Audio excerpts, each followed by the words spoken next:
When introducing side breathing, it's important to first teach the skill on the wall before adding it into full freestyle.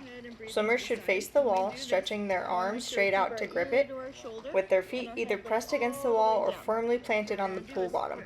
Begin by focusing on one side at a time and give a clear cue, such as, "We're going to start by using our right arm to breathe." Swimmers then drop their right arm into the water while rolling their head to the right. Remind them to keep their ear close to their shoulder with the mouth just above the water for an easy, controlled breath. Their right hand should drop fully into the water, reaching back toward their hip.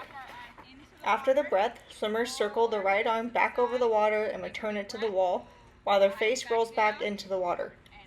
Use hands-on support where appropriate, lightly placing your hands on each side of a swimmer's head to help them feel the correct head turn.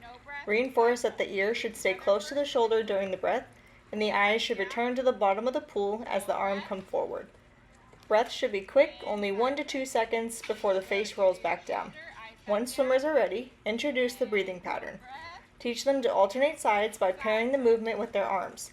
The right arm stroke is the breathing side, and the left arm stroke is the non-breathing side. Use verbal rhythm to reinforce the pattern, such as side breath, no breath, side breath, no breath. Practice this at the wall with arm circles until swimmers can match the rhythm and stay consistent.